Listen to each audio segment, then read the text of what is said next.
आज हम कक्षा 8 के हिंदी पाठ्यपुस्तक निहारिका के पाठ 2 का अध्ययन करेंगे, जिसका शीर्षक वीरांगना झलकारी बाई है। इनके लेखक डॉक्टर गिरिजा शंकर शर्मा हैं। जैसा कि नाम से पता चलता है कि वीरांगना यानी वीर स्त्री, यानी हम उस स्त्री की कहानी को प्रस्तुत कर रहे हैं जो अपने देश तथा अपनी महारानी की रक्षा के लिए प्राण न्यौछावर कर दी थी। उनका नाम झलकारी बाई है। सर्वप्रथम प्रस्तुत चित्र में जो दर्शाया गया है वह एक किला और महारानी तथा उनकी दासियों का है। यह महारानी और कोई नहीं बल्कि झांसी की रानी तथा उनकी दासी झलकारी बाई का चित्रण किया गया है, जो इस पाठ के मुख्य पात्र हैं। अब हम इस कहानी का विस्तार पूर्वक वर्णन करने जा रहे हैं, जो आपकी सुविधा के लिए 2 भागों में बांटा जा रहा है। प्रथम भाग का अध्ययन इस प्रकार है। हल्दी कुकू का उत्सव झांसी में धूमधाम से मनाया जाता है।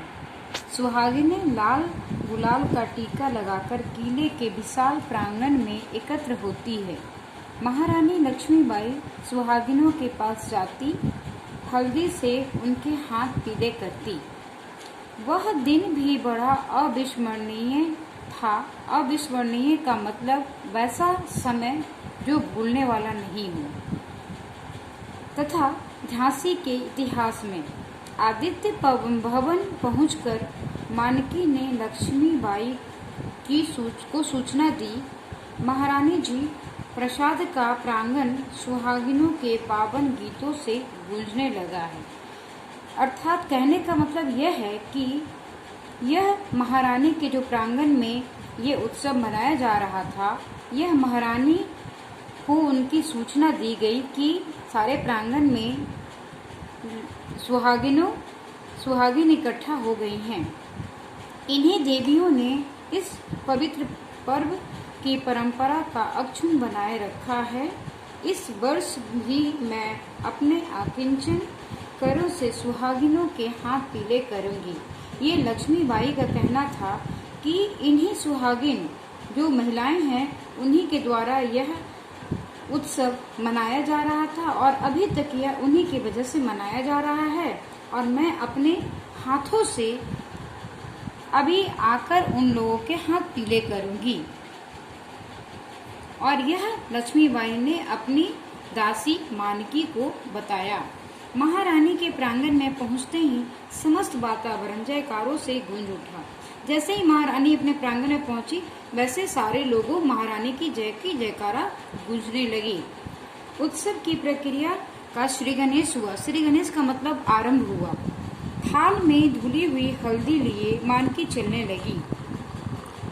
यह उस दासी का है जो उनके साथ अपने थाल में हल्दी लिए हुए उनके साथ चल रही थी, जिस हल्दी से महारानी उन सुहागिनों के हाथ पीले करती थी। महारानी सुहागिनों के हाथ पीले करने लगी। सहसा उनकी दृष्टि उस सुहागिन पर पड़ी जो सबसे अलग कोने में खड़ी थी, उपेक्षिता से। यानी उपेक्षिता का मतलब हुआ जिसको कोई उस माहौल में उसे कोई पूछ नहीं रहा था।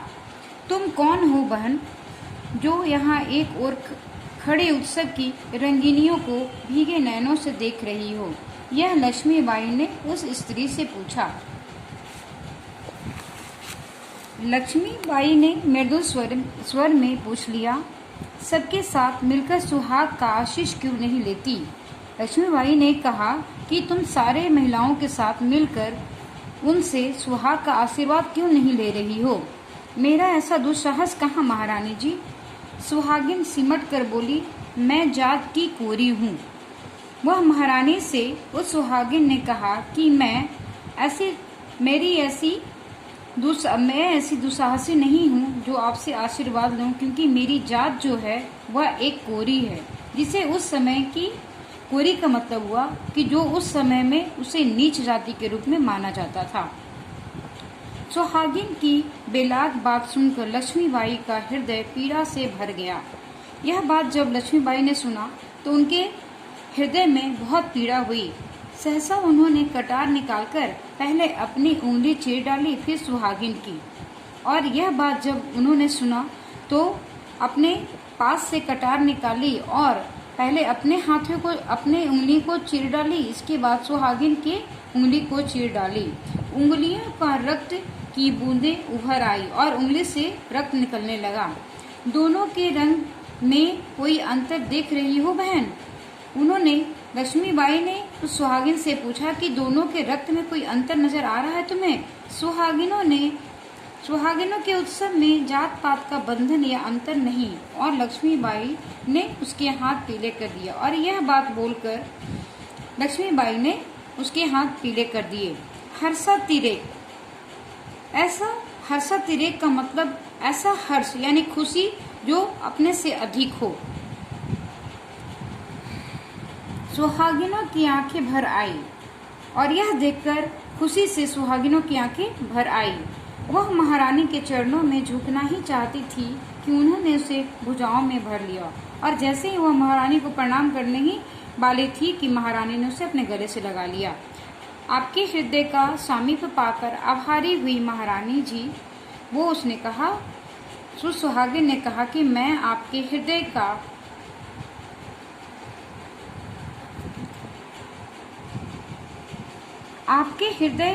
का सामीप्य का मतलब समीपता यानी नजदीकी। समीप पाकर आभारी हुई महारानी जी, एक प्रार्थना स्वीकारेंगी?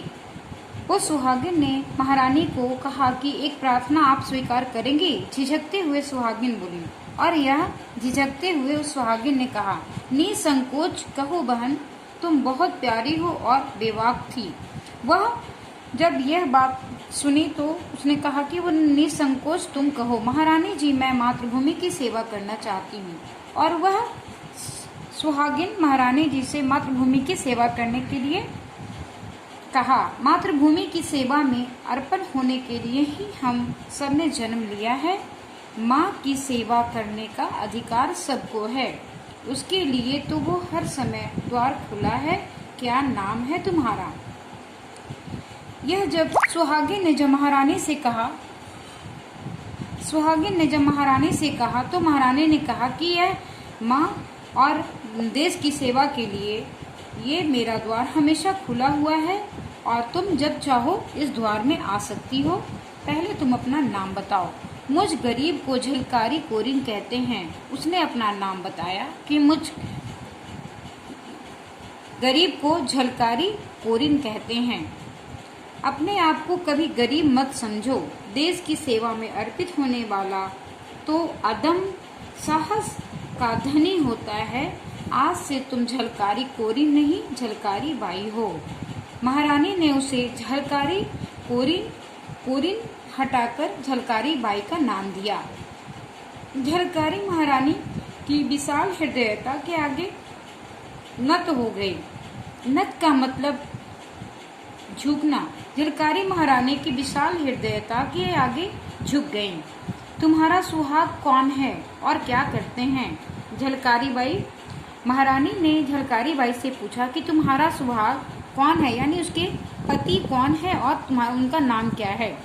पति का नाम कैसे लूं महारानी?